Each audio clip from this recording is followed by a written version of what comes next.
attach the unpainted part. Then pull the side part of the system unit to remove its panel.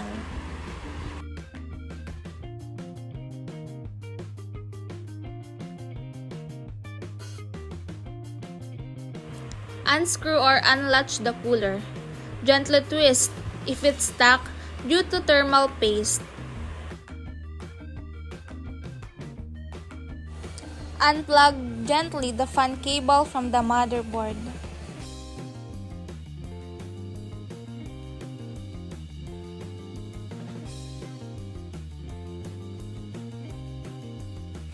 Open the CPU socket lever and carefully lift the CPU out.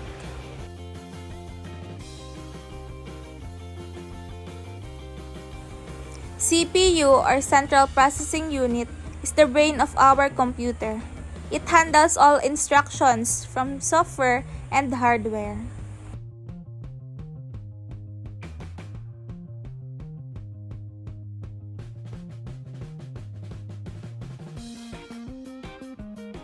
Unscrew the 4 mounting screws at the back.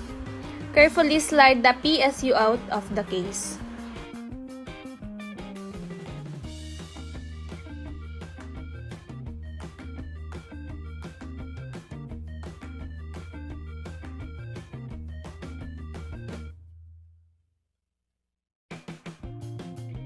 The PSU converts electricity from the wall into usable power of all PC components. Press gently the 2 sides to remove the hard disk drive.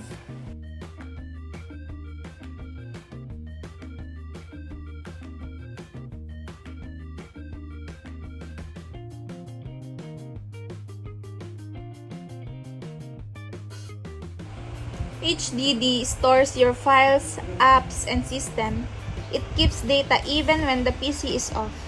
Slower than SSD, but good for big storage.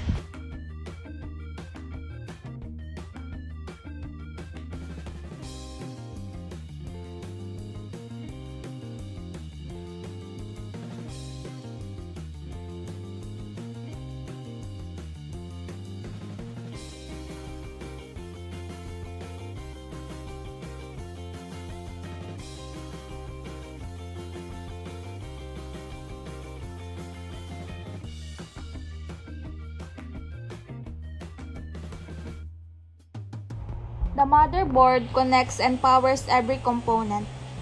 It's the main circuit board of our system.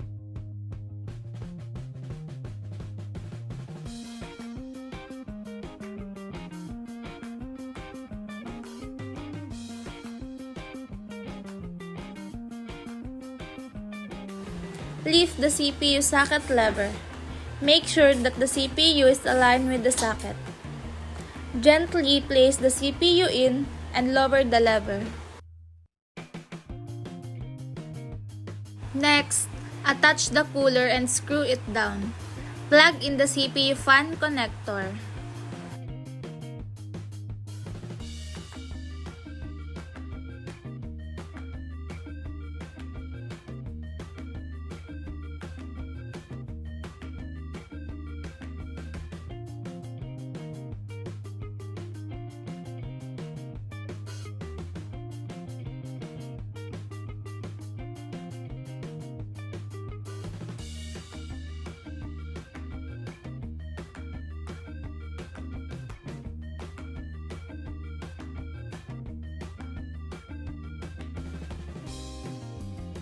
Place the motherboard gently into the case.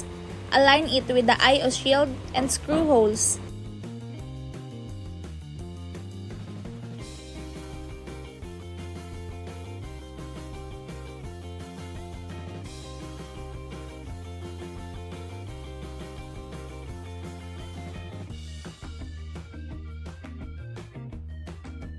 Screw it down using the same screws you removed earlier.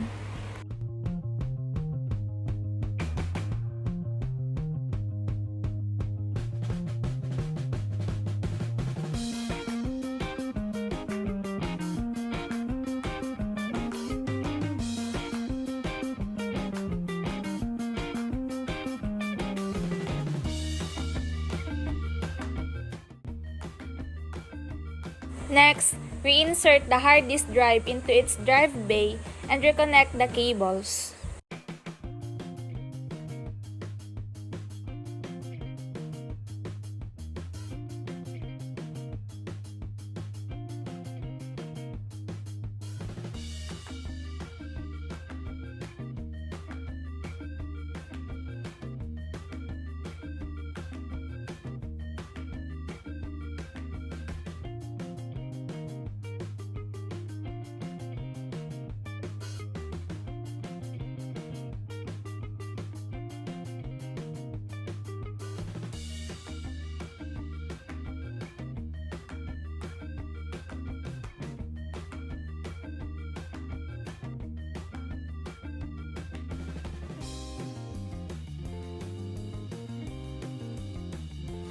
Slide the power supply into the position, secure with the screws, and connect the 24-pin motherboard power and 8-pin CPU power.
Lastly, put the side panel back on.